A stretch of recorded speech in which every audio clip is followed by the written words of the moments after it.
I need to get a laser pointer. Doesn't like lasers. If I did laser, would any of you guys be old enough to know the reference that I was doing? Laser? No? Okay. Homework assignment number 1, go back and watch Austin Powers. Dr. Evil, laser. No. Random old. All righty. Great. So everybody hear me okay? Yes, I'm shouting here anyway. So welcome to Numerical Methods for Engineering. My name is Mike Welland, as I mentioned during the fumbles, getting everything going. Oops, was there a timer? Somebody else do that? Did I do that? Let's find out. So this is actually my first lecture ever. Previous to this, I was the head of mesoscale and transport methods at the Canadian Nuclear Laboratory. I was there for 10 years. I did some postdocs before that. So the good news is that I've got the industrial slant, and I'm really going to try and bring that to you guys here so that you can see kind of like firsthand what's expected of you and get your feedback with that. But bearing that in mind, I am new to this. If you guys have any hints, disclosure, any comments about the way that I'm teaching it or feedback, please feel free to drop me a line by email, wellandm@mcmaster.ca. My office is on the course outline, which I think I finally actually managed to distribute. Come back to that one.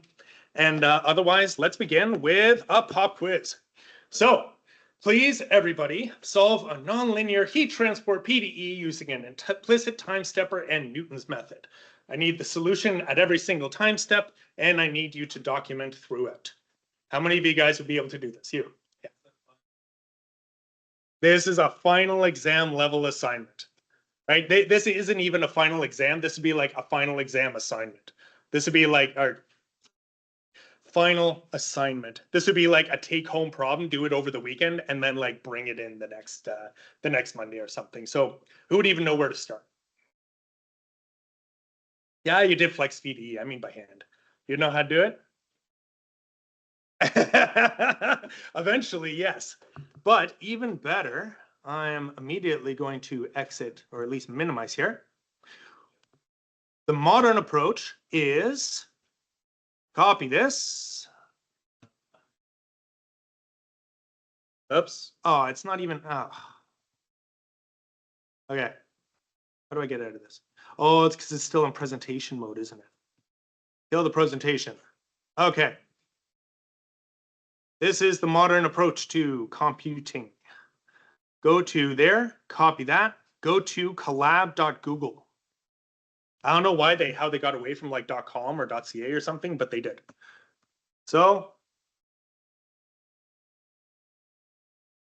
and you get to the Google Collaboratory. Has anybody here used Python or Jupyter notebooks or anything like that in the past? Okay, basically everybody? Excellent. Okay. Open Collab. How many people have used this thing? We got 1, 2. Okay, so. All right. First step, open Collab. Second step, new notepad. I'm trusting you guys online are seeing this. If there's any problem, then unmute and tell me, please. Okay, so this is a Jupyter notebook. It's hosted on Google in the cloud somewhere. There are lots of cool things you do. On the first lab on Monday, we're going to get somebody coming from the Sherman Institute who's going to teach us a little bit, go over the basics of Python, Jupyter, and I'm hoping also Collab. It's actually really cool. If any of you guys are into data science, all of the modern packages are already installed and running on Google Colab, free for use, and you can even request GPU and TPU time. Never heard of TPUs before about a week ago. Apparently, they are tensor processing units. So, really cool stuff, but it also has this nice nifty feature, Gemini. Go to Gemini. Gemini is Google's AI assistant. And of course, in a live demo, it will never be as simple as just pasting, but you take that question, you hit enter, and Gemini solves your problem for you. Sometimes there we go. It takes a little bit of time. Have you guys ever used AI before, Gen AI in this context? We got 1, we got 2, 3. 4, a little bit of scattering. Okay. So I'm hoping by the end of this course, you guys will all be like proficient in using this thing because it really is next level. Gemini, in my experience, takes a bit longer than Copilot. For example, if you guys don't know, through McMaster, we all have access to Copilot Protected.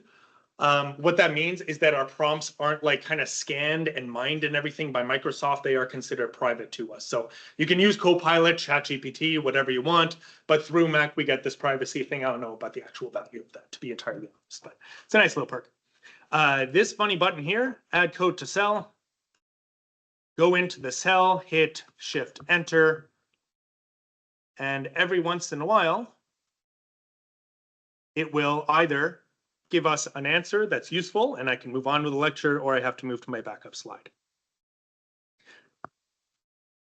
There you go. There is a nonlinear heat transport model with implicit time stepping solved using the Newton's method and plotted in every time step. Any questions? Okay, final exam in 3 months. I mean, this to me is mind-blowing that it can actually generate that this quickly. To be entirely honest, it took me about 20 or 30 times, without exaggeration, to get the wording correct in the prompt in order for it to reliably give me this. And even then, copying and pasting is kind of like rolling a die. Like it's not a deterministic thing. Sometimes you'll get the code that works. Sometimes you get the code that doesn't. Welcome to the marvelous world of AI. This is not a good thing for you guys, by the way. What this means is that it is super easy to get a code that, for all intents and purposes, looks right.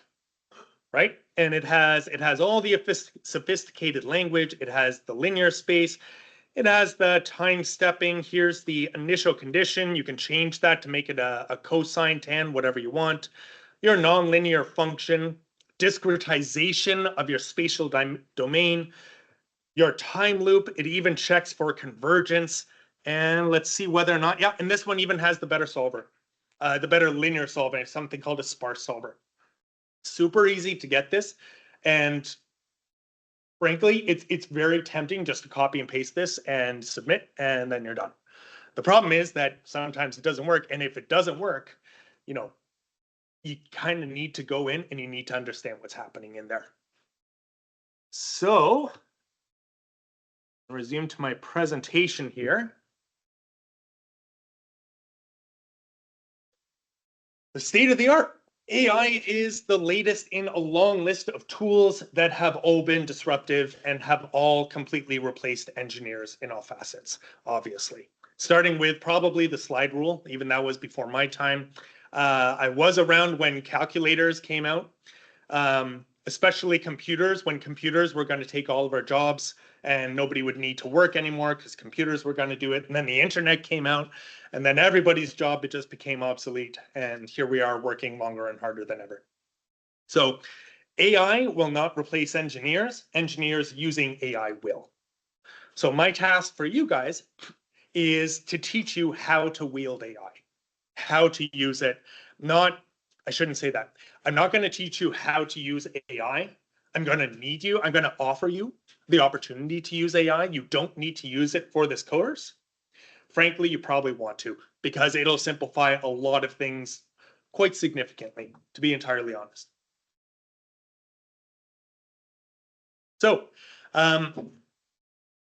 there's a proverb that I keep coming back to, and that is that, a lot of people have said it a lot of different ways, but like some kind of timer or something going on in this. Anyway, so a lot of people have said it different ways. Basically, the idea is that if you're given a problem, you want to spend the majority of the time devoted to defining a problem. Einstein has a quote. He'd spend, if he had an hour, he'd spend 55 minutes thinking, 5 minutes solving. There's the head of innovation at GM. There, you guys can read this. I'm not going to read it out to you. The latest thing now is with AI, everything lives and dies by the prompts. So if you guys have ever done any kind of course on prompt engineering, I know that's a thing. I've never done that personally, but I'm hoping to learn from you guys. So if there's any kind of prompts that you would rather, or that you think would be giving a better answer let me know, because I also want to learn, and that way we can all learn about this thing together.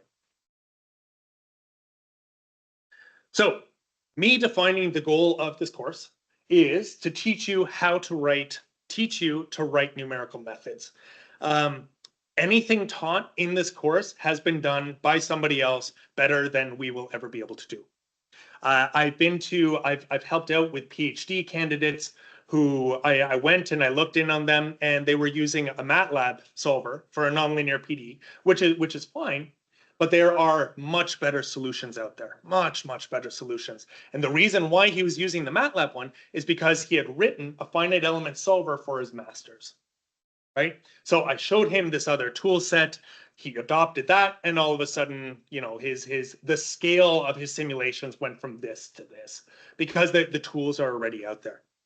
All the tools that we're going to be talking about here, the linear solver, LU decomposition, matrix manipulation, root finding, optimization, everything is already out there, to be entirely frank. NumPy, SciPy, it's all there.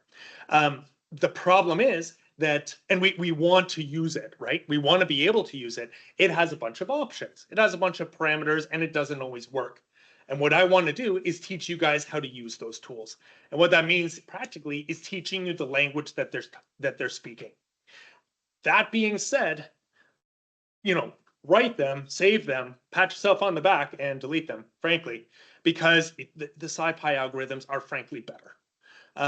Linear solver algorithms, the ones that I've used in my career, blast completely out of the water anything that SciPy has. But that's because there's a group at Argonne National Labs that have these leadership scale computers, millions if not billions of cores, and they've written linear solvers specifically to use that level of system. They have a team of 6 people who've been working 20 years on this. You can't compete, but they still have the same set of parameters. So we're going to learn those. That's the idea. What are the big pictures ideas that translates into the options, and also how you use the AI tools if you're getting that to generate it? And what does it even mean to succeed? That's going to be one of the big questions that actually we're going to talk a little bit about today if we get to it. Okay, intending learning outcomes. Let's formalize this. I hate to do it, but I'm just going to read this out. It's on the course outline. Practical grasp on how numbers are stored numerically. So this is numerical methods for engineers. It's not computational methods for engineers. Technically, anything that we're going to do could be done on paper and pencil. I might actually need you to do that at one point. We'll talk about that one in a minute. But ideally, like, it doesn't really make much sense to do this sort of stuff unless you can put it on a machine that's very good at numerics, i.e. a computer. I want to instill in you guys proficiency in the theory and applications of numerical methods and their parameters. Lots of fancy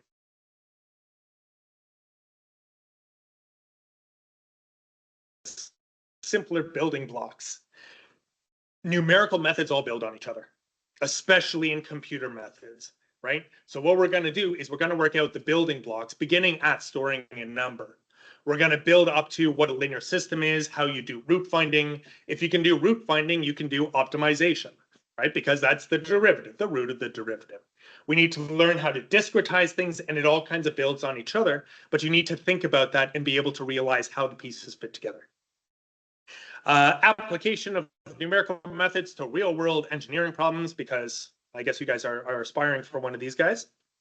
And the use of computational tools for numerical models, numerical methods, including personal implementation, software packages, and AI-generated solutions. Personally, use the software packages with foreknowledge of what they can and can't do. Any questions so far? Excellent. So, I'm your prof. My name is Mike Welland. I live in NRB B120. That's in the basement, conveniently located beside the bathroom and the coffee room. I'm going to commit to being in my office every Wednesday between 3 and 5. So if you have any questions, please don't hesitate to come by and knock on my door then. Or by appointment, just send me an email. Please, if you do send me an email, include 3NM4 in the subject. And that way I'll know to actually read and reply to the email, and it won't just go into my archive. So introducing the TAs, JC, I think was back somewhere. There he is. JC at the back. Okay, Euro, are you in the room right now? No? Okay, not sure if she's online, but she looks like that. Rongfei is over there. And Lewis, I believe, is online. Yeah, I'm here. Excellent. And it seems trite, but I'm going to say, and you. One of the current teaching philosophies, oh boy, I couldn't get this one right. You need to teach me how to teach you. Right? A little Jerry Maguire switcheroo kind of thing going on there. Again, probably before your time. So especially with AI, this is new to me. I'm doing my best to keep up with it. You guys are probably better at it than I probably ever will be, to be honest, at this point. So here's where I want you guys to use the tools, but then teach me and teach the rest of the class too on how to do this stuff. Okay. This is a pretty standard outline for how these courses work. How are we doing for time? We're doing okay here. Okay. So I'm just gonna jot down a little bit here. Truncation and round off error, that's going to be this week. This is all about like how a number is actually stored in the computer and what that means, what it means to actually apply a function. Linear systems are basically anything. That's no marker. And that's the only marker. Good. That's good.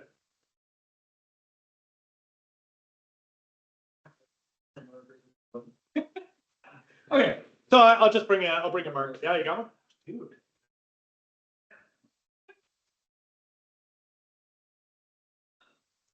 Okay. Linear solvers are referred to as the backbone of numerical methods. Very, very good reason. They're pervasive. They are everywhere. That's why the Petsy group at Argonne has literally invested millions of dollars into this sort of thing. And basically what that is any linear relationship, you have a matrix, you have your vector, is equal to another vector. And being able to solve this system for X is linear systems. It is the longest chapter in the book, so we've got 2 weeks going into that. This course is going to deal with direct methods, a class called direct methods. They are good, but a little bit limited, to be honest. Iterative techniques are a bit too advanced, to be entirely frank. We're going to cover one called Gauss-Seidel. That'll give you guys kind of the ideas. But if we're going to talk about that more, we need to talk about preconditioners. We need to talk about spectra of the matrices. We need to talk about a lot of other things. A direct solver will take a lot of memory, but it'll almost never fail. And there are reasons for that. Interpolation and curve fitting.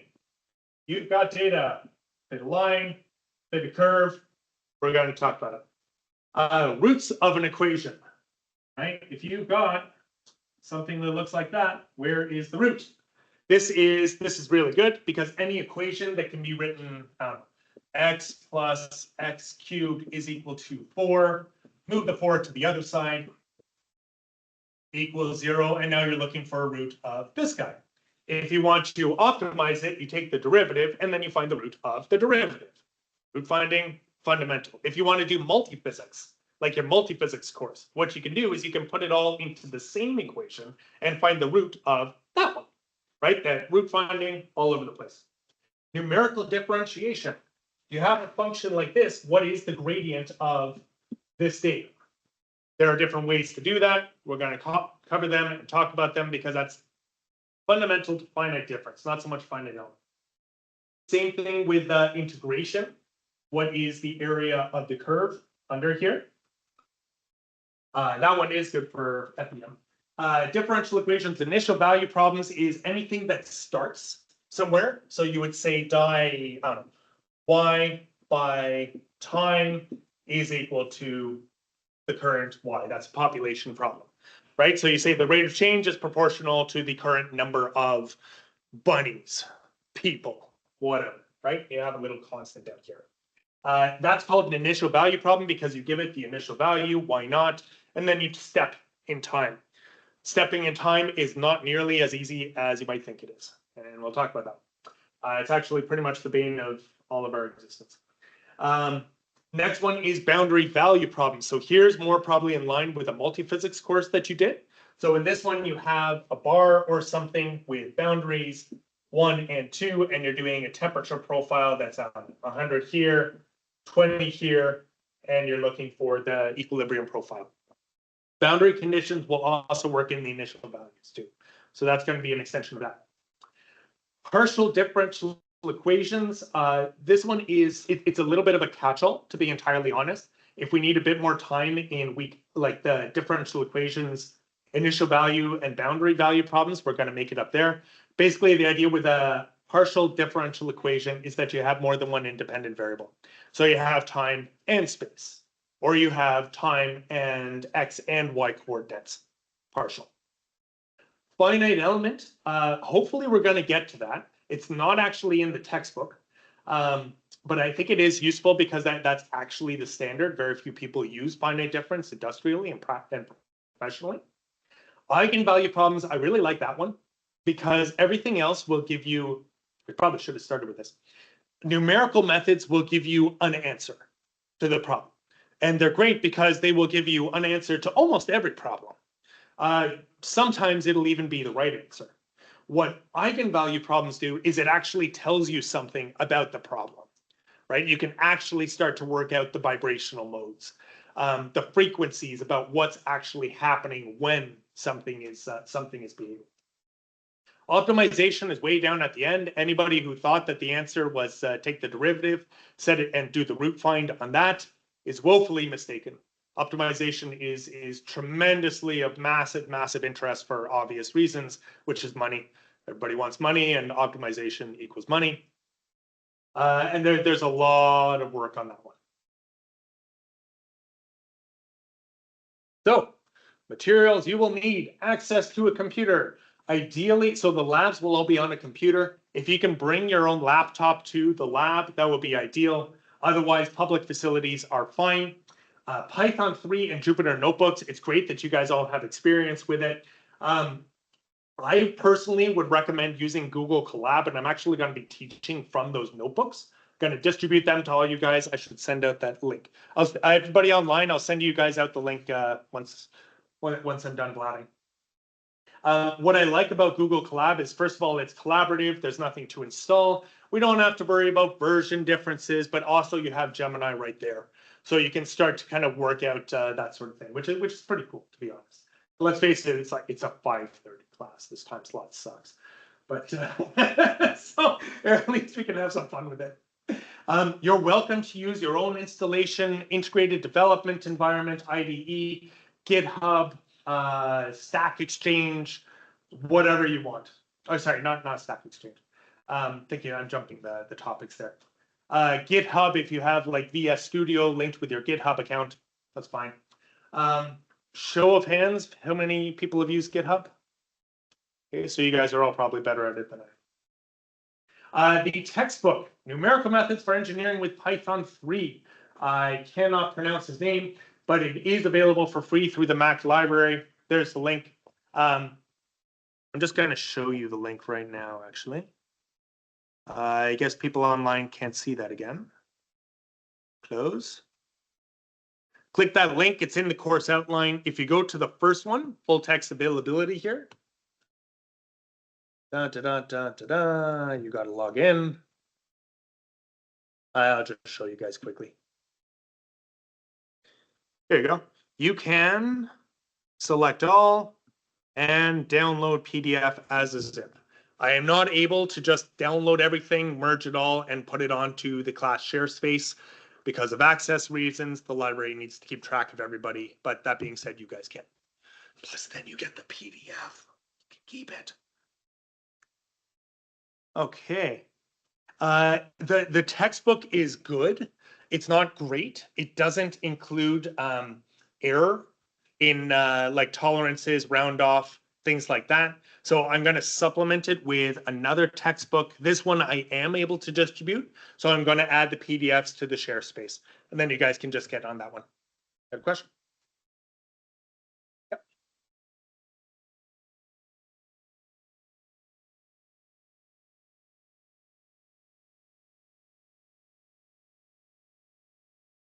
be entirely honest. I am not going to require you to pre-read the textbook chapters. So if you want to, by all means, if you need to, because you don't know what the hell I was saying this time, by all means. But yeah, was there a question on there? Okay. Pardon me? Yeah, okay. So let's go back here.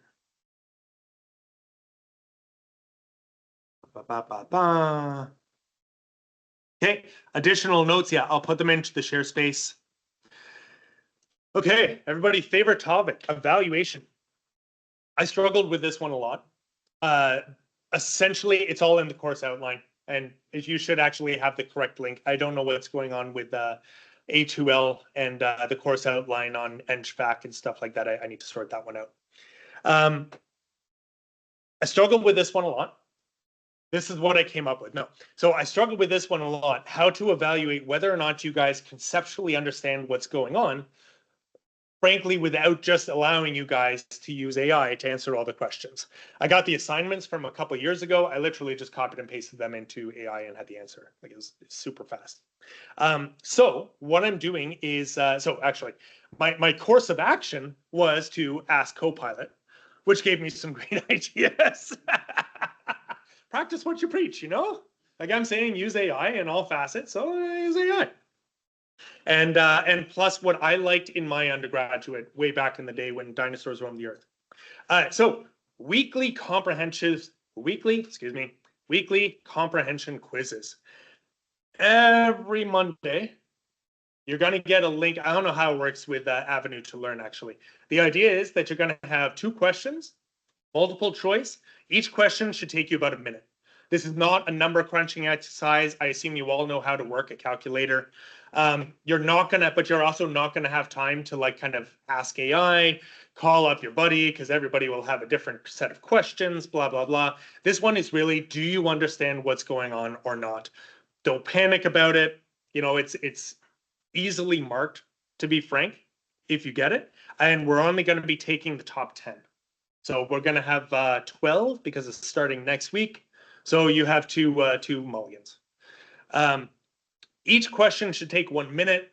We're allocating 5 minutes for a universal design and learning principles. So you even have breathing space there. I think what I can do with A2L is have it issue the test, time you, and then you guys can do it wherever you want or whenever on Monday you want. Is that a thing? Yeah. Okay. Okay. So I'm gonna have to figure out how to do that. I don't know if AI would be able to do that for me. Assignments. At the end of as the intended learning outcomes, you guys are actually expected to be able to solve problems with this. So I am going to give you guys problem sets. The idea is that I'll give it to you at the end of the last class, or maybe a little bit before, so we can go over any questions. And then you would hand it in at the end of the lab session. So that will be Thursday. You have the weekend plus the 3-hour lab session. Hand it in at the end. Go nuts. Use whatever tools you want. This is so I'm modeling this off my experience in industry, right? You need to solve a problem. I give you a problem. You need to solve the problem. That's great. Is the answer right? I don't know. Nobody knows. If I knew the answer, then I wouldn't be giving you the problem. So what's going to happen is that I'm going to ask you questions about it, right?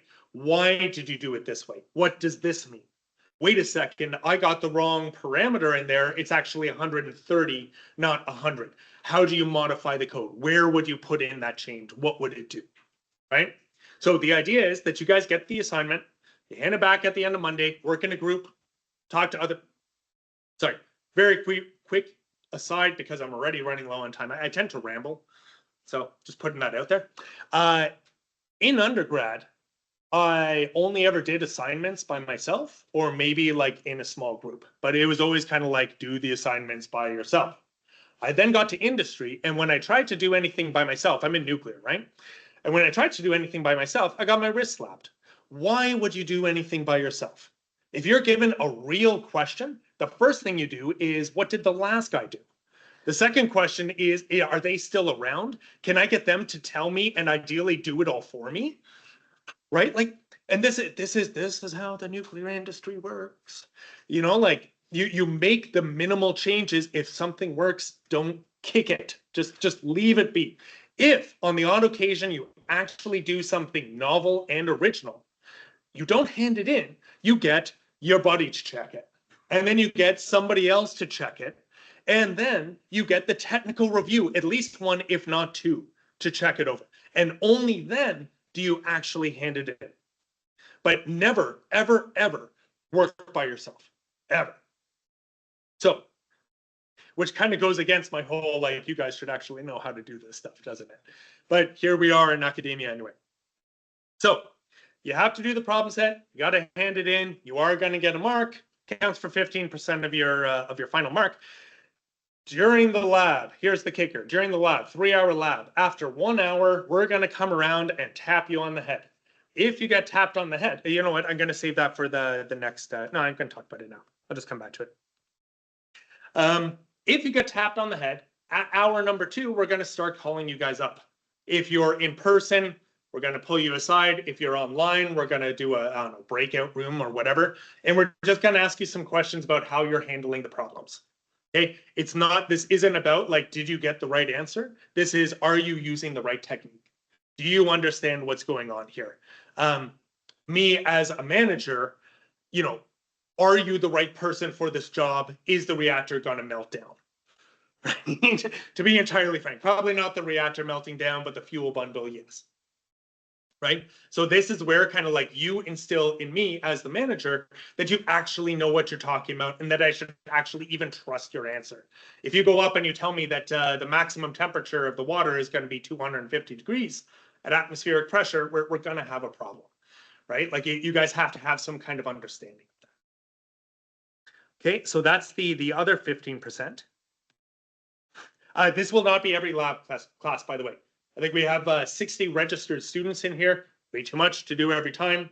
So every time you walk in there, start with like the first half hour and look at those questions as if we were going to, right? But we're going to do some fraction yet to be determined. Probably an optimization. I'm probably just going to ask Copilot. We'll probably do at least 2 or 3 times with that. So we'll have realistically 11 lab sessions. We'll divide up the number so that evens out to something like 5% each. Any comments on that one? I'll talk about the evaluations.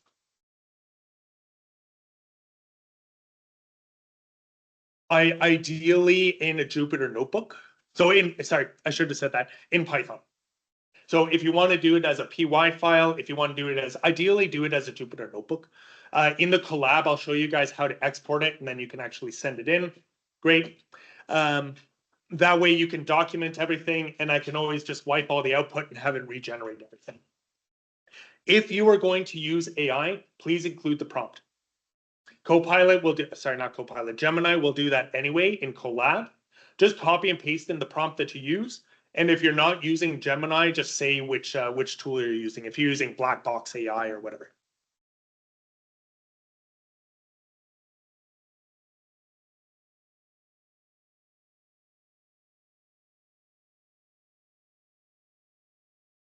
Ooh. Ooh, touche. Let's go with no for the sake of brevity. I'm probably not going to rerun the exact same prompt. I'll assume that you know how to copy and paste and hit enter. If that becomes a problem, though, then we'll have to make an amendment as it comes. Question.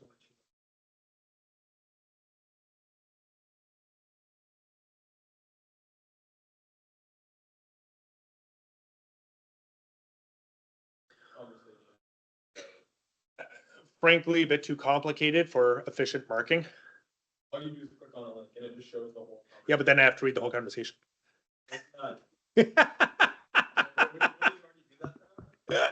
Ideally not, to be frank. If you can boil it down to, frankly, I don't want to, because we've got to get through this stuff, right?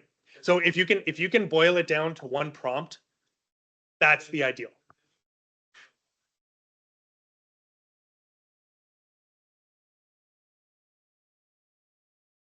Yeah. Yeah. One time, not actually one time, Yeah. That's just my experience with getting it to work. Like instead of trying 30 different things, you just add on to it 4 times. Yeah. So it's not- Fair enough. So that actually strikes to that point, doesn't it? That it's a bit stochastic, that everything, it won't just completely reproduce the exact same thing.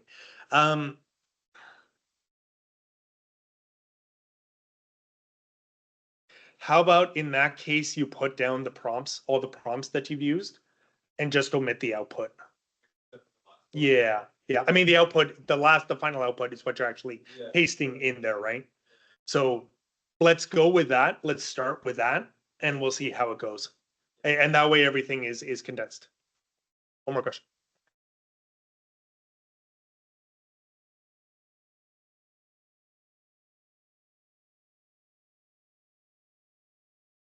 Yeah, yeah, yeah.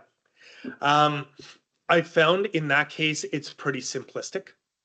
So I've got the Copilot for GitHub, right? And that, yeah, in VS Code, it'll just kind of auto suggest stuff. I found it to be pretty simplistic. I haven't found like the big prompts and things coming through that way. So in that case, I wouldn't worry about that. Unless it's use your own judgment, right? Like if it's something like, oh, this thing wrote a single line, it completed the line for me, whatever, right? But if it like sporadically like prompted 7 lines of code, then just make a little note in there saying that this was an autocomplete sort of thing. And then we just leave it at that. Fair? Excellent. Midterms and finals. I don't think I'm going to get to error this class. All right, whatever. Midterms and finals. I have no way to test you guys without access to Copilot. I hate the idea that I would ask you to actually do this sort of thing by hand. Nobody should ever invert or solve a linear system by hand. It's ugly. Nobody wants to do it. But I can't exclude AI from being in there, or communication or internet, or just talking to each other on your computer, anything like that. So all I'm left with is the status quo for this sort of thing, which is handwritten exams with the McMaster calculator. If anybody has any better ideas, tell me after class because we're running late. One option is an oral exam, right? That you get, I don't know, 15% to the final is a discussion, and I ask you a bunch of questions, right? That can be a little bit anxiety inducing, to be entirely frank, if I have to go up and challenge that sort of thing.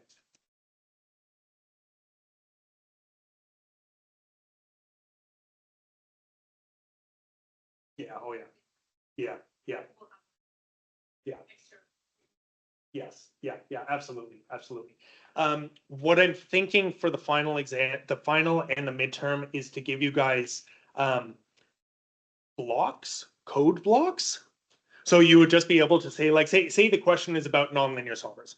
Nonlinear solvers, the way it works is that you linearize and then solve a linear system, right? So to avoid having to actually solve the linear system, you just say linsolve, right? So in the question, I would say, feel free to use the linsolve function, which solves a linear system for you, right? And then what you do is you just show that you understand what a nonlinear solver does, how you would start it, how you would increment it, blah, blah, blah, blah, blah. And that way you can kind of avoid the typey on your calculator. Anybody has any other questions or suggestions, come to me, send me an email, do it on the chat, whatever you like. I forgot to mention, it is on the course outline in the assignments. Please leave the top layer exposed. So for example, if Newton's method, right? Feel free to use the SciPy linear solver, right? If the problem is about nonlinear solution, I don't want you to have to reinvent what a linear solver is. That goes against the learning objections. If the question is about use LU decomposition to solve this linear system, then you kind of got to show, okay, you know what LU decomposition is. Use it to solve it, right? But if you're using Newton's method, don't reinvent the wheel, right? The linear solver is there, use that. But keep the part about the Newton method exposed so that I can see that. That's the idea. Okay, last one. Don't panic. Does anybody recognize this, by the way? Yes. All right. 2. Woohoo! This course is really kind of cool.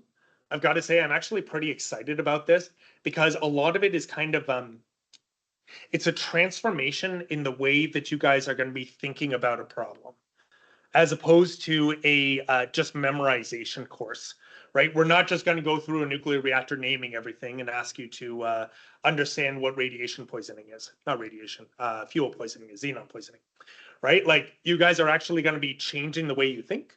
And that way you can fit into this computational method and be able to use these tools. So that's the end of my intro. That wasn't supposed to take so long. Here it is anyway, though. Let me share this. I'm going to paste this into, where's my team chat here? Team chat. See if everybody can get this link. Oh, somebody already pasted that in. Yep, cool. Thank you, Lewis. Yeah, no worries. So anybody who has their laptop open right now, click it. You should get to something that looks like this. This is the collab. This is my backup, by the way, in case AI give me a bad answer to that nonlinear solver thing. This is the format that I'm going to present, that I'm going to teach you guys from. I started to do a PowerPoint presentation, and then I thought this is kind of silly. Like we're doing a computational course. I expect you to use Jupyter notebooks. Why don't I just teach you from the notebook? That way you can actually go through and you can execute all this yourself. I'm going to see what I can cram into 7 minutes here. I've got you until 6:20, right? And then tomorrow too. Okay. So let's talk about the true absolute error. The true error in any kind of approximation is literally the difference between the true and the approximate. Mind-blowing, right? The absolute is in the sense both that it's an absolute, you negate the negative sign, you're only interested in the difference. And also it's actually like it's in the same units as your true function and your approximation are. So the example here is, what is the derivative of sine x at x is equal to 0, right? So you can all recall, I'm sure you all memorized the original derivation of what a derivative is, right? But the nice thing about this is that it actually gives you an approximate method. So the true is cosine, hooray! You evaluate, yes, that's okay. It wasn't authorized by Google. You have too many sessions. Thank you. Okay. This is why you never do live demos. Seriously, I don't even know what this is. That's fine. Close. Okay, let's try this again. Thinking. Oops, forgot to load numpy. So you guys all understand what that numpy, import numpy statement is doing? Okay, good. If not, do plan on coming on Monday. If nothing else, it'll kind of bring you everybody up to the same level, and you just play around in the meantime. But he'll give you some really good pointers on this. So cosine of 0 is 1. Hooray! Now we do the approximate method. And the approximate method, you go back to the fundamental definition, and you see that it has a parameter, which is your step size. So let's design a function that calculates your approximate value as a function of your step size. Almost all numerical methods will have some kind of tuning parameter that you can adjust the answer to, which is very useful, right? So in this case, that approximate function is the parameter there is delta x. For delta x is equal to 1.1, you have, oops, I need to run this guy, right? You calculate it and it gives you something which is almost 1. How much is it almost 1? You take the absolute difference of the difference, or the absolute value of the difference, and you now have the absolute error. This is called the true absolute error because you actually know what the true function is. In general, you won't know what the true function is. If you did, why are you using a numericals method? Okay. The relative error, the problem with absolute error is that it's not always so useful because you're losing information about the magnitude, right? So what that means is that your GPS has an error of what, like a meter or so? And if you're calculating the distance between here and Niagara Falls, 1 meter, not so important. If you're trying to make a self-driving car and it's off the road by a meter, you've got big problems. right? So you want to know that there's a reason, there's a use for the absolute, but it's a bit more informative to have the relative error. And the nice thing about relative is that it's also dimensionless. So what you do is you divide your true error, your absolute error by the true value, by your better value, and you get a fraction. Nobody likes fraction. My error is 2 out of 5, right? Everybody wants 40%, right? So you convert it into a percentage. Not going to teach you guys that one. So, ta-da, now you've calculated it. Note that it almost looks exactly the same because the true value is 1, right? So you're just doing that over that one. Okay, got 4 minutes here. Approximate and absolute error. We generally don't have the true value, so what are we supposed to use? Question for the audience. Any ideas? There you go. You read the slide. Remember that I said most numerical methods do have that tuning parameter, therefore you can make it better. You use the better in place of the true, and now you can calculate the approximate absolute and relative error. I have to tell you guys, I've never encountered the term approximate absolute error and true approximate error, or true absolute error, whatever. I've never actually encountered like true or approximate. Everything that I've ever encountered has always assumed approximate. Okay, very rarely will you actually have the true anything. Hence, numerical methods. So replace that. Better becomes your new true, and you calculate your absolute and your relative. Very, very quickly. How would this, yeah, and then I'll save that one for next time. So because you never have the true error, the true answer, you can never actually say that you've converged. You can never say that your numerical method has actually achieved the correct answer. What can you say? Don't read the slide. Somebody else can read the slide this time.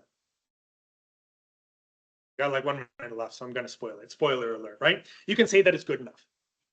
And what that means is that there's no point to keep doing this at finer and finer delta t's, your parameter, your sensitivity parameter, because you've already kind of gotten close enough. How do you do that programmatically? You introduce a tolerance, right? None of this is rocket science yet, but it is fundamental to everything else that we're going to talk about. So the tolerance is literally the level past which your absolute tolerance is your level past which the absolute error drops. You're good enough. You have converged on an answer in that you're not improving anymore. Relative tolerance, likewise. The problem with absolute tolerance is that it's magnitude dependent, right? So you kind of have to know what your magnitude is there in the background. You have to have that knowledge beforehand. Versus relative error, which says literally you are changing by less than 1%. Pseudocode concept is super simple. I'm going to write it out there anyway. So you run the algorithm for 1 delta t, for example, and then you put it into a loop. You take a fraction of that parameter, you check those answers, you have your tolerance, and you say, okay, once I've dropped below this, good enough. Any questions? Nope. Okay. So tomorrow, next class, we're going to pick up and we're going to, this is my AI answer, by the way. This is my prompt that I used to get this. And we're going to start looking at this and look at some more practical examples and start talking about round off and truncation. So thank you all for coming.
Correct. Correct. I mean, it's it all comes down to money. It's always been, yeah. It's always been, and outside of wartime, money is hard to come by. In war, money flows freely. Alrighty. Okay. Let's see. Okay, so thanks everybody for coming back. Hope all this stuff settled well since yesterday. Yeah, we're on time. So what we left off with. So first of all, before I begin, anybody have any questions from what we learned yesterday about the different types of error, anything like that? I think it's pretty self-explanatory, to be honest. Like all these error quantifications and measures and things. Okay. Nobody? Okay. I think where we were at, we've just talked about the approximate, absolute, and relative errors. And then we were talking about the tolerance. So just as a review quickly, because a lot of these numerical methods have parameters associated with them, one key one being for this finite difference scheme being the step size, we can tweak it down and we can use the better one as a surrogate for the true model, which is frankly as good as we're ever going to get. We won't, if we knew the correct answer, then we wouldn't have to worry about it. So we were going to explore how the errors behave as a function of delta x, as a function of the step size. Full disclosure, and me doing what I'm asking you guys to do, this is the prompt that I gave the Gemini AI, and it spat this out. And when we run it, we get something that looks like this. So this is the step size. So this is the approximation of the derivative of sine at 0 as we're shrinking that step size smaller and smaller and smaller, right? So we're going on this plot from the right here down to the left, smaller, and the error is decreasing linearly, right? So what can we note in this plot, right? First of all, the two errors overlap, right? That shouldn't be surprising considering the difference is the denominator, which is sine of 0, which goes to 1. So all we're doing is dividing it by 1. If you just put out like another constant in front of that, then you'll see a difference start to come there, but it's not really so important. Anybody know why it's a straight line or what it means that it's a straight line?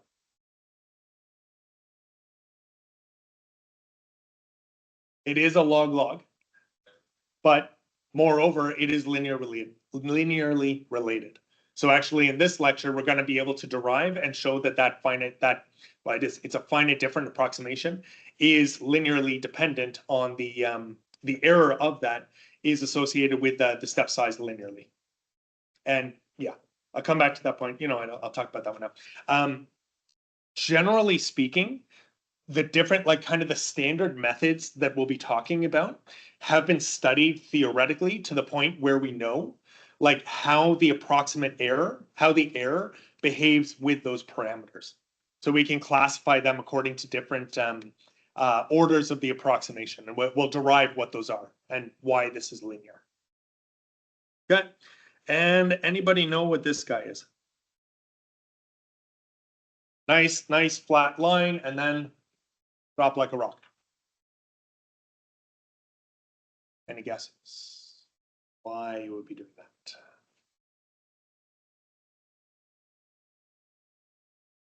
You got it. It can go past it, but it suffers from round off error. And hey, guess what we're talking about today? Round off error. So, I was talking to McPherson Institute, and apparently they're like the teachers for the teachers. And they were saying that I should begin every class with a survey of how much people actually know about this stuff. So who here is familiar with round off error or truncation error? Okay, see some hand waves, I see some raised hands. Okay, so the idea with round off error is that basically we might be subject to it every time we write down a number, right? Just like that. The problem is that we can only write down a finite number of digits, frankly, before we get tired of it, right? So we round or we just chop off the last digit. So sometimes if it's like an irrational number, then, you know, we have a bit of a problem. Sometimes even rational numbers, 1/3, right? These are the, oops, yes, I can run anyway. Too many sessions. Again, just did this last time. Come on, come on. All right, try that again. Dun, dun, dun, dun, dun. Oh, come on. Gotta run the whole notepad. There you go. All right. So like the irrational numbers are infinite, not repeating. So you're going to have a problem. Even a rational number, even 1/3 is actually a problem. At some point, we just have to cut it off and quit writing and go home. And at that point, we're suffering from round off error. It's literally the error associated with the round off. The error is inherent to any kind of finite precision. As soon as you're not being infinite ad nauseum, you're getting you're going to get some kind of round off error.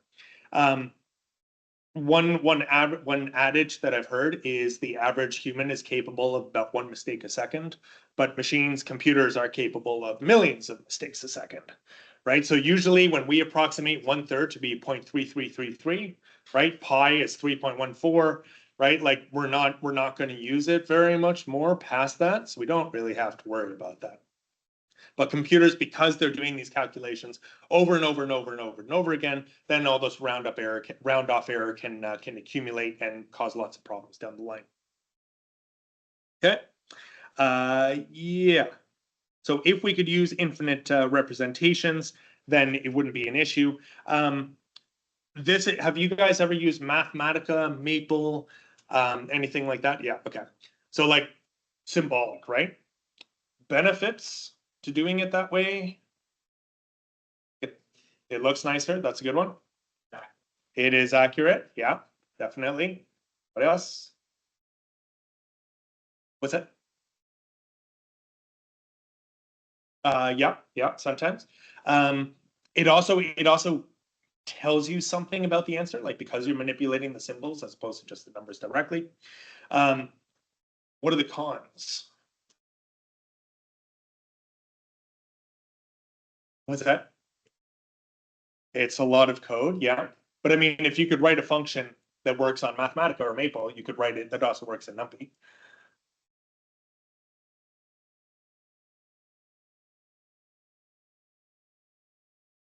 Yes. Yeah. Yeah.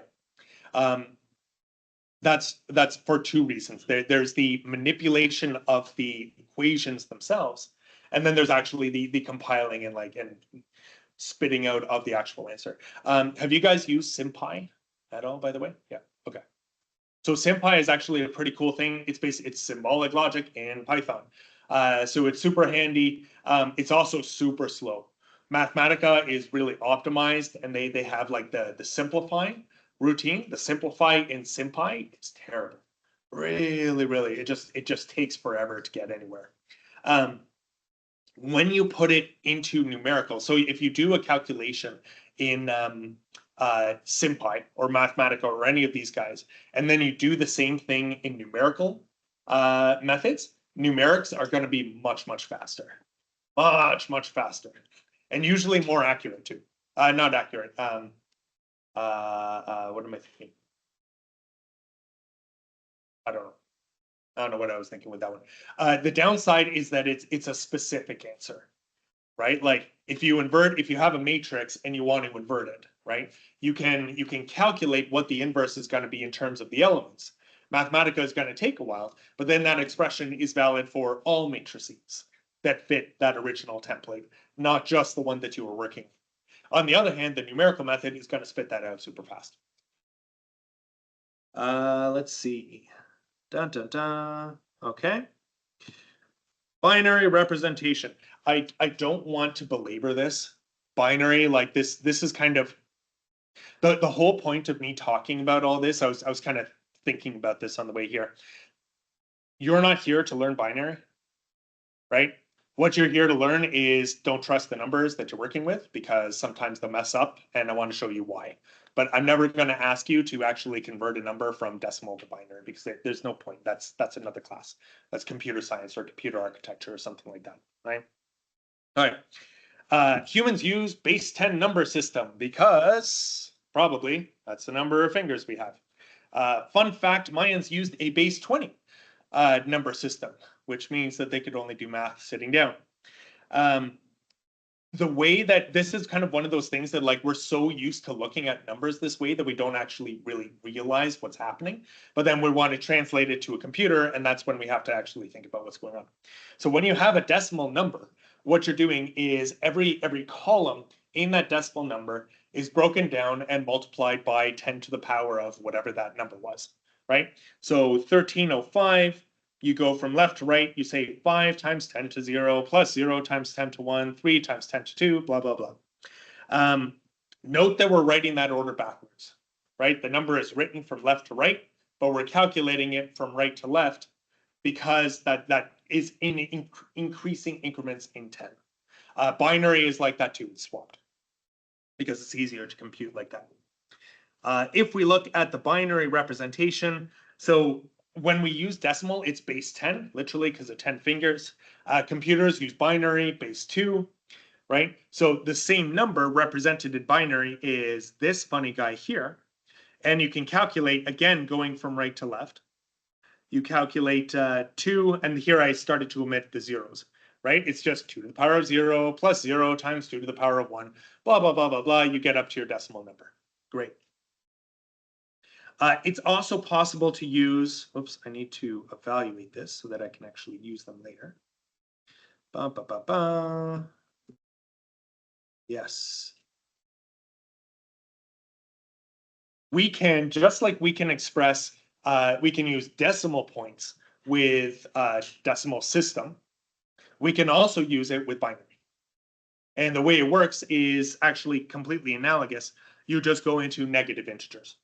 Negative powers. So you get 10 to the minus 10, 10 to the minus 1, blah, blah, blah. Here's an example of 54.75 expressed as a binary fraction like that. And you can calculate back what it is here. The funny part comes in when you try and do something like that that should be pretty simple. So that the quintessential example that I found is 0.1. And 0.1, actually, when you try and convert it into this binary system, you get something that, okay, on the surface doesn't look so bad, but you might notice a pattern here. And if we increase the number of digits that we're going to report to, we can definitely see a pattern emerging. So what this means is that, you guys can see the pattern here, right? Repeating number. What this means is that 0.1, super simple, is an irrational number in binary. Just goes on and on and on, right? So anytime you're going to write down something as simple as that, you're already doing round off error. Wonderful. Okay.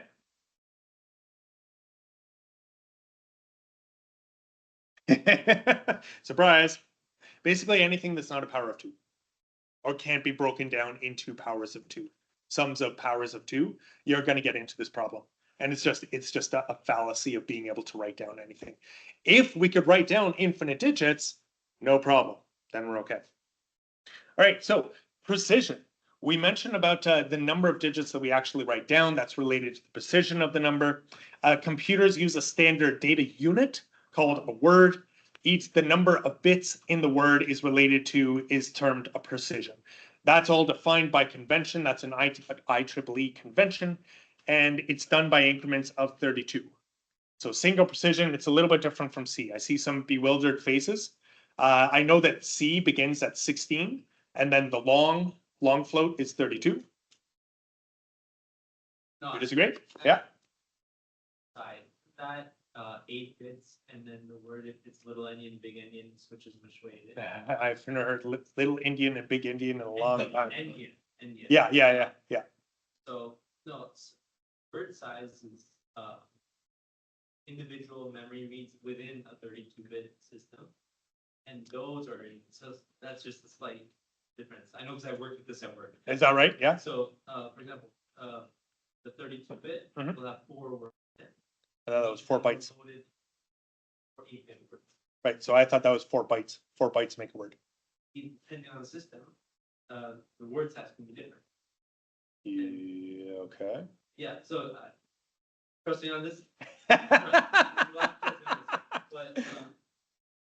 yeah, no, I guess. Okay. I will take a look on that. I'll follow up with that one. But generally speaking, we're 32 bits. Unless I'm wrong, send out an email if I am. Second lecture, man. You got to wait until later in the year. But it's done in increments of 32 bits. So you've got your single, 32, you've got your double, 64, you've got your quad precision, which is 128. By comparison, the previous binary number, that's an 11-bit number, right? Because you have 11 digits. Each digit is 1 bit. The most common precision in modern computing is the 64-bit. It's a Python double. That's kind of the generic, that's the one that you're going to be using. There are some packages that allow you to compile in quad precision. In particular, the linear solver system PETSI does have that as an option. That's the one that's a big one that I'm aware of. But like, unless you're doing super precise work that you actually need that, generally speaking, there are better ways around that to do that sort of thing. Okay, integers, fundamental type if you don't need fractions and they do not suffer from round off error, which is really nice. And that's because a whole number like that with a sign on the front of it can be represented as the sum of powers of 2, beginning at 2 to the power of 0, which is 1. Great. However, they do have, because we're working in finite precision, they do have a number of digits that limits the range that we can do. So the range is given by 2 to the power of the number of bits, right? We're working with permutations. It is signed integers, not whole numbers. Integers are signed, so we have to account for that sign change. There is a redundancy, so there's a little bit of a trick here. So generally speaking, if you're considering like a register of these different bits, you might be tempted to have one of those bits being the sign, positive or negative. They don't do it that way. They use something else called 2's complement, which apparently works better for the numerics. You don't need to know this, but it's to deal with the redundancy that positive 0 is equal to negative 0. Using 2's complement, which is basically a shifting operation, negates that. You don't have to worry about that problem. But what that means, though, is that you can go higher. You can get to a larger magnitude in the negatives than you can in the positives, right? So the range is 2 to the power of number of bits. The minimal value is -2 to the bits -1, right? Because you're going on the other side, 2 to the power of bits -1, -1, right? So what that means is the maximum or the minimum number, the minimum integer that you can represent in double precision is that funny guy right there. I'm not going to read that number off. The maximum is 1 less in magnitude, right? And that's because the 0 is kind of treated in the same group as the positive. So you lose that guy a little bit. This is the manual calculation. The second line there, or the second block there, is the Python info tool, just to verify that yes, we are getting the correct answer there. Okay, so now that we've done it, let's break it. This example works. We can take 2 to the power of 62. So remember, double precision, 64 bits. So it should be able to handle 2 to the power of 62, right? That fits within. Great, it works, no problem. When we try and do 2 to the power of 63, it's going to break. And that's because we've gone 1 less on the max, right? If we did -2 to the power of 63, then everything works. Because on the negatives, we have that extra bit. Or not, I shouldn't say that. We don't have that extra bit. We have that extra 1 tacked onto the negative. Okay? Similarly, so maybe less intuitively, we can also just chuck in a giant decimal number there, and one works and the other one doesn't because we've crossed over that threshold. All right, so good? Excellent. All right. Loading numbers. How am I doing for time here? I'm doing well for time. Okay. Writing a number like that is fugly, and nobody ever wants to do that. in general, because we are engineers, we know a little thing called engineering notation, which separates out like the value from the exponent, right? Units are kind of an extension of the same idea, right? We're generalizing that. I read a book a little while ago called, not a little while ago, I read a book like 25 years ago called Numeracy. And it talks about the human mind's inability to deal with large numbers. So like 10 to the 19, that's a big number, right? But the fact of the matter is that we don't have any idea, like it doesn't fit in our imagination. Do you know this book? No, I just, that number. It does? Yeah, okay, well then I've got a question for you. Okay. What important event in human history happened 10 to the 13 seconds ago? Don't calculate. Use your intuition. I'm just not good at history. What? Are you guys ever good at history? That's a bit. Well, come on. What do you guys think? 1, 2, 3, that's 4, 5, 6, 7. Probably before humans existed, that's what I'm saying. What are we here? 1, 2, 3, 4, 5, 6, 7, 8, 9, 10, 11, 12, 13. Not many seconds ago. Anybody? I see a calculator. No phones. No phones allowed. Anybody have any ideas? Dinosaurs went extinct. Anybody else? Big Bang? Anybody else? In human history. Important, that's my hint. Important event in human history. Happened 10 trillion seconds ago. There you go. Okay. Okay. I was gonna say, and this is wrong, but January 1st. That's when time started on the 1970. I think, what is that? Julian? I think the Julian calendar. Or what is it? teapot. Yes. Yeah. Yeah. It's also the one now. Was that? I don't think we need to worry about that one. That's within the roundup. You got it. You got it. All right. So the answer is Homo sapiens. That number corresponds to 300,000 years ago, and man stood up. Right. But like you get wildly different answers. Like Big Bang was orders of magnitude beyond that, right? But like some people, I've asked this question before, they've said I've had breakfast.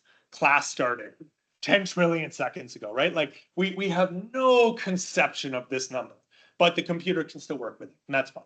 But units, I mean, units are kind of superior to that, right? You can imagine a mole, right? We're way off from a mole here. 6 times 10 to the 23rd. Like imagine how many atoms are actually in this cup right now. Like massive, unimaginable. Okay? All right, so floating point, otherwise known as engineering notation. The whole idea is we remove, anybody not know engineering notation? Assume third-year engineering class, everybody has to know engineering notation. Yeah, so quick review, you remove any leading zeros, you remove any tailing ones that are placeholders and not actual data, and then you get the decimal number. Here's your engineering notation, you shift over the decimal point, and you get your two quantities. You get your mantissa and your exponential. Put those two together, and you recover your 10 to the power of the exponential, and you recover your floating point number. Okay? Note that the mantissa is a fraction, but if you normalize the fraction to always have the decimal in the same point, then you can get away with it as an integer. And that's nice. And the exponent is also an integer, right? So the nice thing about this is that now you're kind of blending the float. Remember how I said that like all the numerical methods kind of build off each other's? Well, we've just expressed a float now in terms of 2 integers, which is pretty nice computationally. Here's my little Python, just make sure I didn't goof. No, I didn't. Those are all right. Spoiler. We can use the same technique for binary numbers. We can do the binary version of engineering notation. It's basically the exact same structure, except instead of 10 to the power of the exponent, we can do 2 to the power of the exponent. It works exactly the same way. This is an example of converting this number to a floating point binary, right? All we have to do is basically the exact same thing. You can back calculate it and confirm that it all works out, but it does. And here's the, so this would be the mantissa, and here would be the exponent. Now, we still have precision in these floating point numbers. So because we have that finite precision, we have to fit in the mantissa and the exponent both into that number. That the number of bits associated with the mantissa and the exponent are defined by convention. And this time we do have to include that sign bit. All this is in an IEEE standard, big international, everybody uses it. That's the only way that we manage to do anything on computers nowadays. So that's good. Here it is. You don't have to memorize this. By the way, that's not the nature of this course. I'm just showing you guys that this is how it's actually represented inside the computer. So I honestly tried to show like how you convert these things into the binary format, and I just kind of got lost in all the details because you have a sign bit, which is the sign of the number, but the exponent uses that 2's complement technique. So unless you know the 2's complement, we can't like explain why it looks that way in the binary floating point. So by all means, look at it. By all means, look at the Wikipedia page, but you don't have to. You don't have to worry about that. So how is 0.1 actually stored in the computer?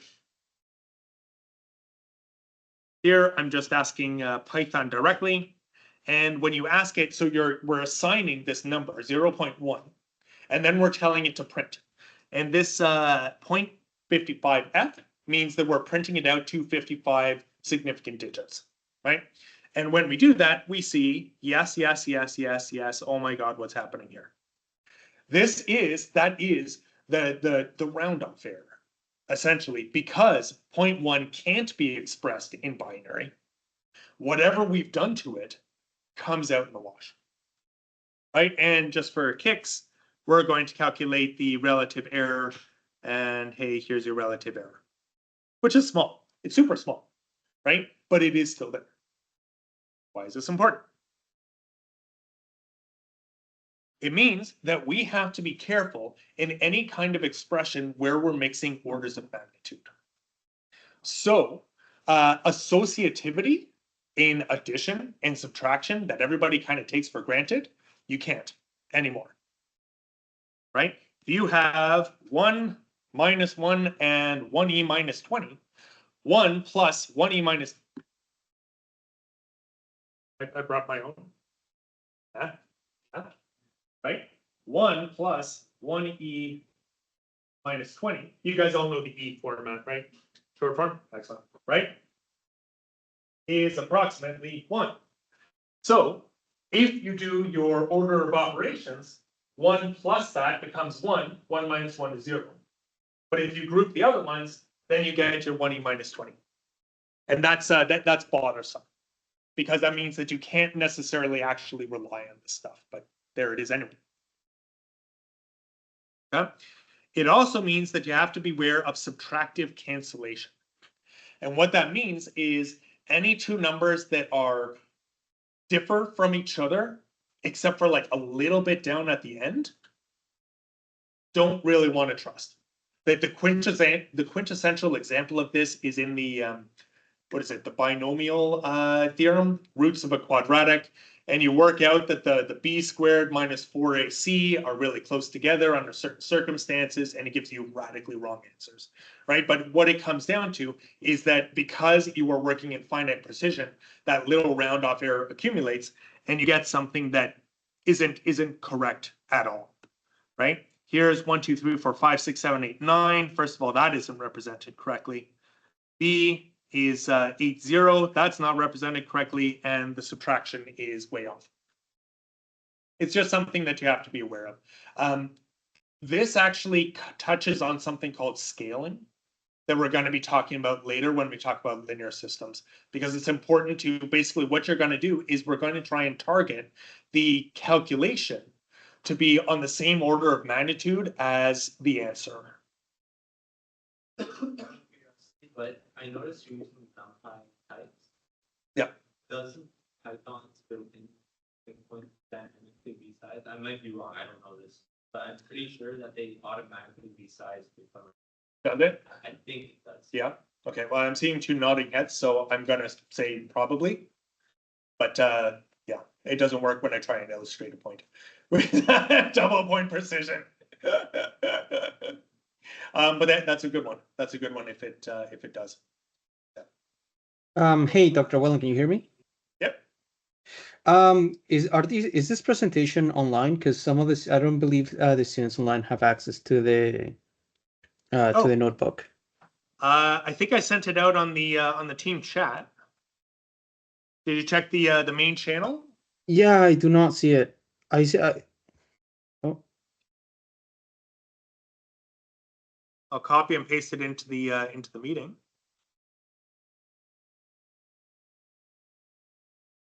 Ba-bum, bum, ba-bum.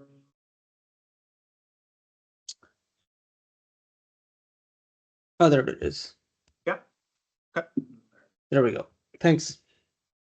So excellent. So in the interest of all learning, what are you guys talking about with the dynamic resizing? No, he was just asking me like how, like, what does that actually mean for dynamic resizing? What happens usually is like, it'll notice it's reaching its limits of accuracy and it'll just double the bit width of that specific thing. And then, the problem with that though, is that the moment you go past 120, anything that the hardware doesn't support, you get millions of times slower because then you have to do it, because then one instruction becomes 10 to 12 instructions. Okay. Okay. And that's since we're talking Python, nothing's one instruction. So Yeah. like you lose speed, but you get accuracy. Cool. Anyway. Yeah. No. Good to know. Da, da, da, da, da. Alrighty. Any other questions on round off errors? Okay. Off to truncation land. Gonna restart those. Yes, run anyway. So the whole point with truncation error is when we're approximating mathematical function. And anything that's like done analytically, that's okay. But as soon as we try and make like a numerical approximation to that,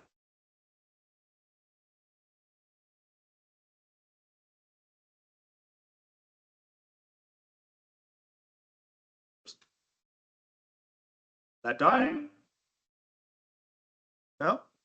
Okay. Right? Everybody knows Taylor series. Excellent. Okay. Let's see. It's only really useful if you have an infinite amount of time, right? The series only necessarily converges in the as long as you keep adding on your terms. Okay. Now, if delta x is small, quote unsmall, what you notice is that delta x squared is smaller, cubed is smaller still. And as long as f of x is well behaved, quote unquote, which is kind of loosely defined as being continuous, smooth, differentiable, like basically any function that doesn't have asymptotes, go off to infinity, have a giant hole in the middle, discontinuous, abs, can't use abs. Then the rightmost terms basically get very small very quickly, which is good for us because that means that we can drop them entirely. So we can truncate it and keep only the first k terms, in which case what we're doing is we're just capturing all those other terms and we're summarizing them into one variable, which becomes our truncation error. Okay. The problem is that this quantity is akin to the true error in that if we had what ek was exactly, then we would be able to recover the true function, right? Because then we would have all the terms of this Taylor expansion, in which case we could just get the true function back again. So it's not, again, it's one of these things that like, it's not really so useful practically. So what is more useful is defining the order of the approximation. Noting that the leading term of this truncated series is delta x to the k, we could say that it is of the order of delta x k. And that's a much more useful thing. What that means is that it indicates that the payoff for adjusting that step size. For linear, well, actually the example will show, won't it? For linear approximations, if you have the step size, then you have the error, For a quadratic, for order 2, for second order approximations, you have it and the error falls to a quarter. Okay, so let's find the order of approximation for the derivative we calculated previously. That was known as the forward difference, by the way. So here's the equation again. Here's the approximate equation we got. We can substitute in the Taylor series for this particular term. In which case, once you crunch math, what you end up finding is that your f of x cancels out, your f of x from the Taylor series cancels out with the f of x from the from your finite difference. You end up dividing through by delta x, and what you get is your approximate function is equal to the real function. Sorry, that shouldn't be x naught here. I need to change that. Plus the order of delta x. And what that means is that forward difference is a first order approximation. Hence, that's why it was a line in the other one. It's a linear relationship between the step size and the error. Okay. Can we do better? Anybody done finite difference before? All right. There is another approximation called central difference. And central difference, what you do is you kind of combine forward with the other one, which is backward. To know that right now, well, we'll talk about that later. And you end up doing an approximation that looks like this guy. So this is about any given point, you take one step forward, you take one step back, you divide by 2 times the step size. You follow the same logic, it gets a bit more complicated, but now your negative signs end up canceling out with each other. So your f naughts cancel out, that's the first term in your Taylor. The f prime delta x, that cancels because of your negative sign, and all you're left with is your third derivative times the step size squared. You can follow this this math. It's all in there. All my steps are shown. And what this means is that this method is a second order accurate method, which is really kind of neat because you've done the same number of function evaluations. It's computationally the same number, but now you come up with a better number, a better answer, quantifiably better answer. And this is honestly, this is the heart of like what we're doing here, right? Numerical methods. In the infinite limit, forward difference, backward difference, central difference, everything is exactly the same. And it's exactly perfect, right? As you take delta H going to 0, right? But because of this finite difference property that these two terms cancel out, we get a better approximation just by applying some crafty math, which is kind of neat.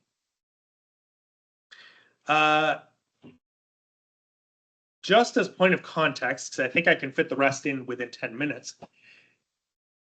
If we can do central difference to get a better derivative, why would we ever do forward difference or backwards difference? Backward being step going the other way, backwards and step forwards is basically analogous. Anybody have any ideas?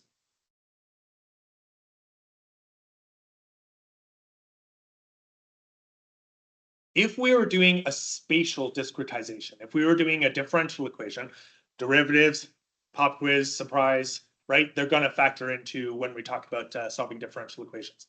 Spatially, we would have a variable that represents, so at this point, we would have a variable that looks at the field value there and the field value there.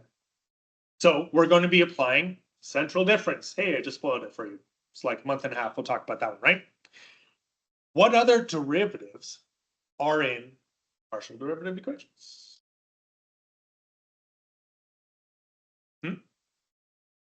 Yeah, what other dimensions? What other types of derivatives are we going to experience? Are we going to encounter in heat transport, for example? You guys have done the multiphysics course. Come on. Time, right? Space. You're going to, at any given time, you're going to need to know your field, which means you're going to need to know that step and that step. Therefore, we're going to be applying a finite difference.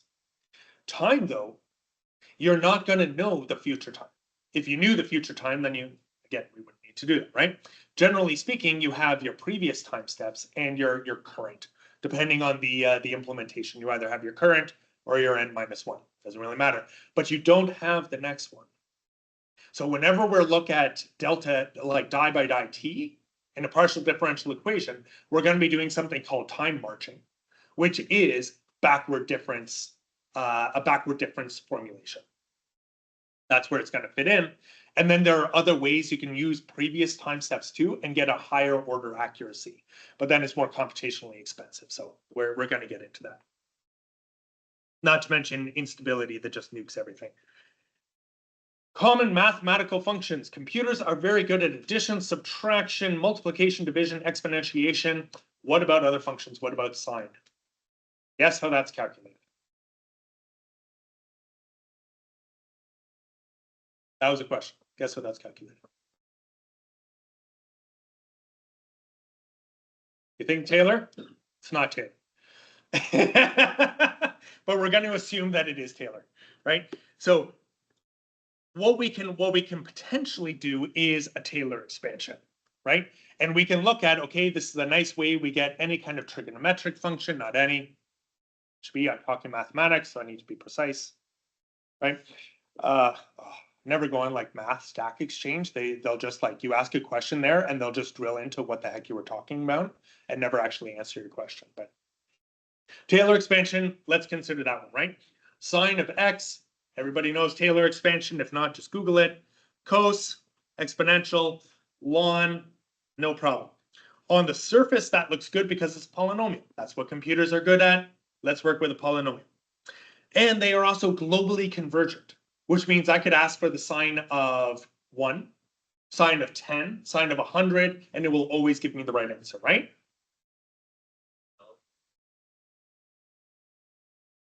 We are not in infinite precision. So what happens? Here's a funny little example.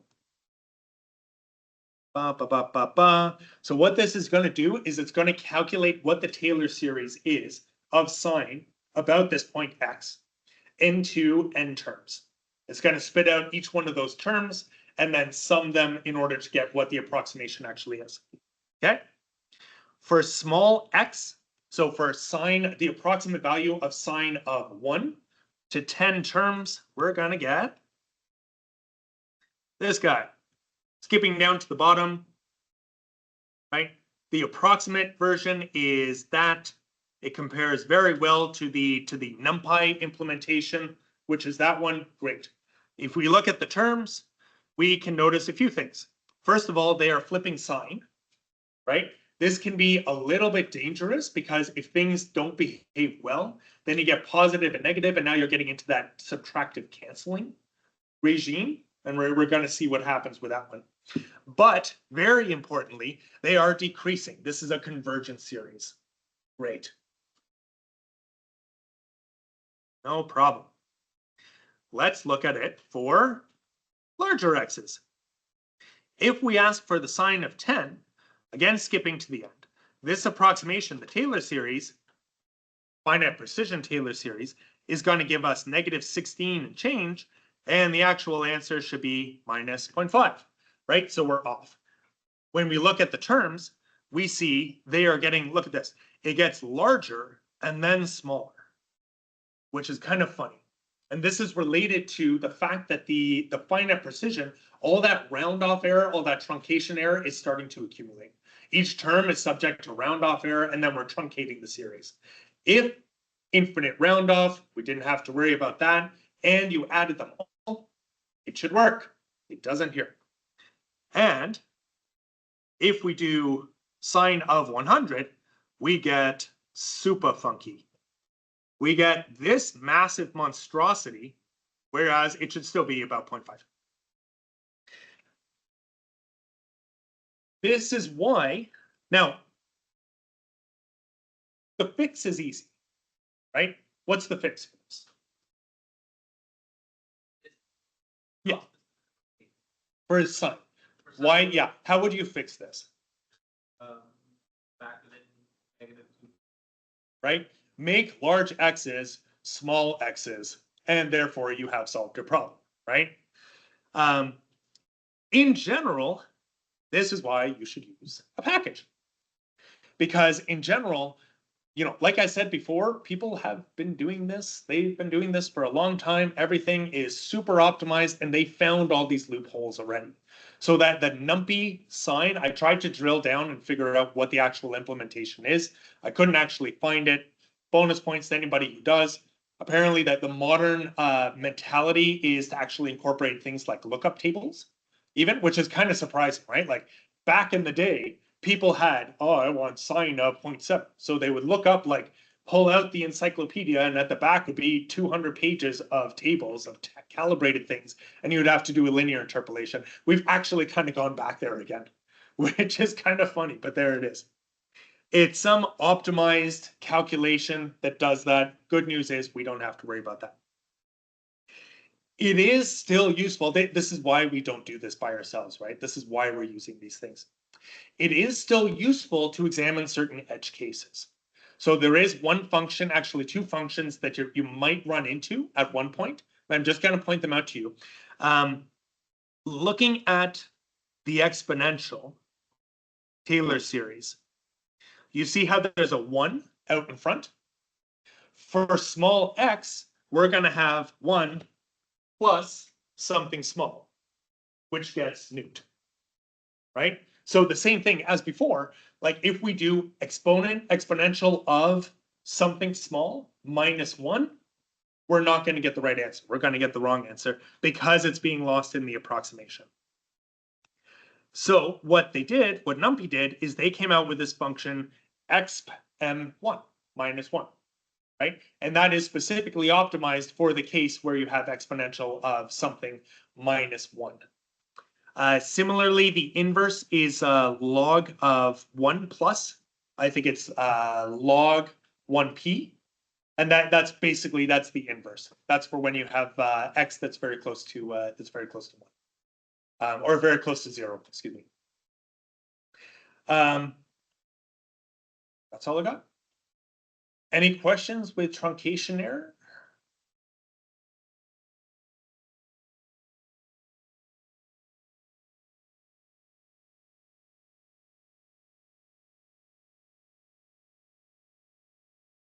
Not the Python textbook. That would be in, if you go to the A2L page. I uploaded, so that the Python textbook doesn't treat error. Yeah. So I had to supplement it with another textbook, and I just added the PDFs and the reference there. Yes, yeah. It's one of these open educational resources. They go into more depth on all this stuff.